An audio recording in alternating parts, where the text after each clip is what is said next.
Hey there, Indy Stone just released their newest build, build 41.78 to the unstable branch, and boy, it's pretty meaty. Today we're going to take a deep dive into the dev notes and showcase some of the new stuff that is coming up in Project Zomboid that you can actually play around with now if you are on the unstable branch of the game. If you want to see it for yourself and you don't know how to put yourself on the unstable branch, it's super easy. All you need to do is right-click the game in Steam, go to Properties, choose Betas, and then Unstable Beta, and then you're good to go. We'll download it right away, and you can play around with any new updates that may be available before they arrive to the general public. All that said, let's dive into this build 4178 notes, shall we? Some of the bigger stuff coming is Sandbox stuff, and if you're like me and have moved away from the 3 stock modes and into customizing the game, some of this is really, really good stuff. These include the ability to disable the controversial fake dead reanimations for those of you who are too scared to have to put a zombie down more than one time. By default, there will be zombies who pretend to be asleep, although you can change this to some zombies in the world plus zombies you have killed. You don't mind looking over your shoulder every now and again, or completely turn it off for those who don't want the added surprise. This is disabled by default multiplayer, by the way, so if you're running a server and want reanimated zombies, you will likely have to adjust your settings, at least in the near future. You can also now control corpse maggot spawning, which I'm guessing this has something to do with helping the performance on lower-end computers, although I'm not really sure. And finally, since the recent update of being able to potentially poison other survivors, we now have the option in Sandbox to disable this completely, as well as the option to disabling Tainted Water tooltip for a more hardcore play. And speaking of hardcore play, this is where the updates get very interesting for me and some of the stuff that I'm very excited about. The first one being a revamp of the loot rarity settings. I've often said that extremely rare doesn't feel rare enough, and Indy Stone has obliged my masochistic desires to offer incredibly rare and none. I imagine none is a precursor to the upcoming Build 42 release when a revamped crafting tree becomes available in the future. Stories, table stories, vehicle stories, randomized stories won't be affected by selecting none, so you can get a surprise every now and again, which is also pretty nice.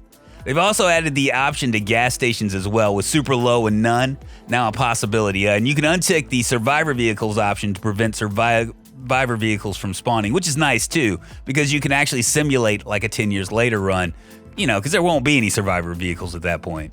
One of the things they didn't change, which was disappointing, but I figure will get ironed out in the future, is not giving this option for generators, which I think even on extremely rare settings aren't very rare at all. All that said though, this makes yours truly very happy, as it means I can strike yet another mod off my list. Once again, this feels like a precursor of things to come for the new crafting tables are implemented when Build 42 drops.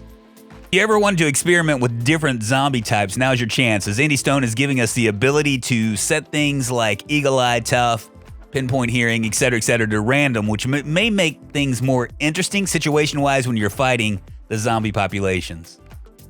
And finally, if you want to make things even more difficult on yourself, you now have the option to disable XP multipliers for passive skills such as strength and fitness. Although, given the XP structure for both of those, I don't know why anybody would want to do it, but it's nice to have. One of the cooler additions to Build 41.78 is in the options menu, and something that frankly I didn't realize would be so cool. If you use the walk to function, and you should if you are walking long distances or through wooded areas, I actually have a tips video, a quality of life video that you can check out. I'll put it in a card up above. You no longer need to right click to get there.